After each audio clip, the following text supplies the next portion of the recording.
What's up everybody, welcome to my channel. In this video I'm going to be sharing with you a video from Micheal, the $1.4 billion Forbes billionaire. Have you realized that no matter how small we are as a nation, we tend to find ourselves in some of the best places of the world? Here we are with a Jamaican on the Forbes billionaire list. So this morning I was really looking at some of his videos and looking at the views on it. And I'm saying like, this man is a billionaire, he's a Jamaican, he talks about how he build wealth and how you can invest and build generational wealth. And like, these videos don't get any views. But somebody who come and sing how to murder people, this is what the average Jamaican is out there celebrating, and then they are complaining and saying, yo, crime rate high, this and that. But yet still, the guy who's telling you how to build wealth, nobody is listening to him. Very interesting, but he will be sharing 3 reasons as to why people succeed and fail. So make sure you watch until the end and learn something valuable today. So let's get right into this video. So, good day. Albert Einstein famously said, the eighth wonder of the world is compounding. My interpretation of that was, he wasn't necessarily referring to the compounding of money only. I interpret what he said as being a lot more general than the aforementioned. In fact, I think the essence of compounding is relevant to every aspect of life. So, we're going to go back to basic mathematics this morning.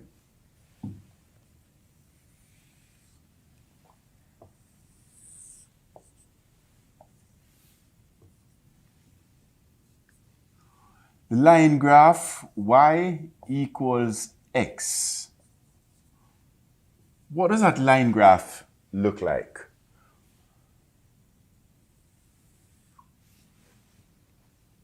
The line graph y equals x to the nth power. What does that line graph look like?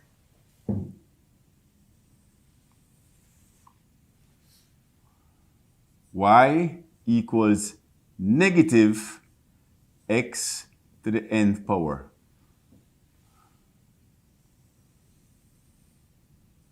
Okay, so of the line graphs, y equals x or y equals x to the nth power, which of those two line graphs would better represent people's expectations?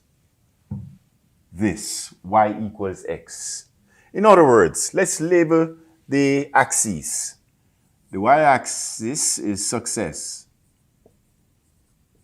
X-axis is time. Negative y must be failure.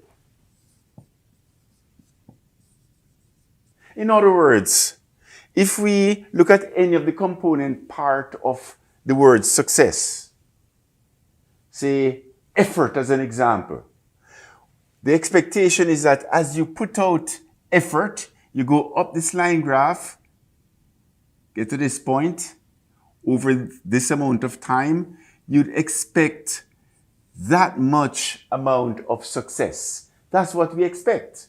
You put out more effort, you continue going up the line graph, you get to this point, over this amount of time, you'd expect a linearly increased amount of success. That's how we are. So we think linear, our expectations are linear. But what in life is linear? Very few things. The one that comes to mind is a spreadsheet. But most things in life are better represented by y equals x to the nth power or this graph. So what does that mean? It means you put out effort, you go along this curve, you get to this point, you'd expect this amount of success, but the reality is you've only gotten that amount of success. So, what is the difference between what you expect, this, and what you have actually gotten called? What's that delta, that difference called? It's called disappointment. So he said, okay, I'm going to continue going up I'm going to continue my pursuit. So you continue, you put up more effort, you get to this point. You'd expect this amount of success, but this is all you've gotten. What, again, is the difference between what you expect and what you have actually gotten called? What's that delta called? More disappointment. So now, what do most people now do? They say, well, this doesn't work. Let me try something else. And in trying something else, you actually go back to zero. And most people go through life like this. They never persevere.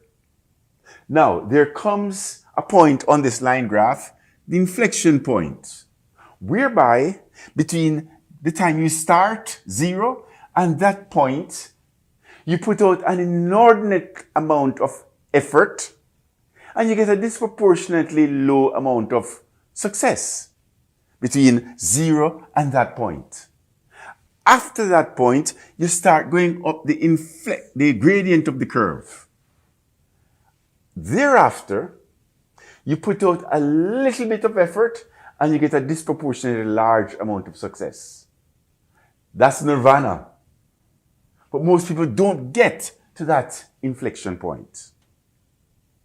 And we can see that in every aspect of life. So the question is, what is it that will have us propel through that inflection point naturally? That's the question. So, which I'll get to. Now, the converse is also true. Y equals minus x to the nth power. This graph, in other words, you can behave badly. You go along this curve, you get to this point, you look back, and there's no failure that has actually showed up. So what do most people now do? They continue to behave badly. So they get to this point, still no failure of consequence has shown up. But there is an inflection point also on this curve there, whereby from zero to that point, you put out a lot of bad behavior, but there's no failure that shows up, material failure that shows up. But after that inflection point, you now start going down the gradient of the curve. Thereafter, you behave badly just once more, and you go to jail. So that was my interpretation of what Mr. Einstein said. This eighth wonder of the world is compound interest. This to me is relevant to every aspect of our life. Every aspect.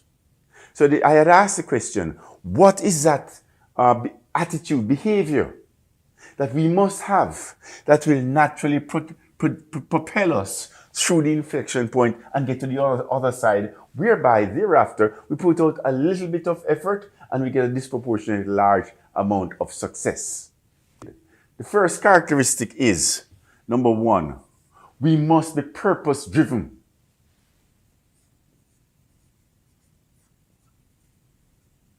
Purpose-driven. Number two, being purpose-driven is what will give us the fuel to be creative. So creativity.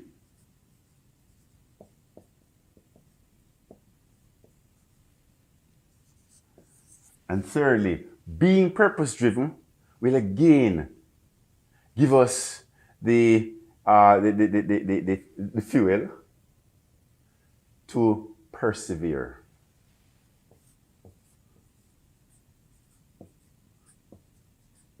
So the key is to be successful in life. One has to be purpose-driven. One has to be a disciple of something that is meaningful, that is larger than us. Because only then will we have the fuel to be creative and to persevere and hence get through that inflection point naturally. Thank you very much.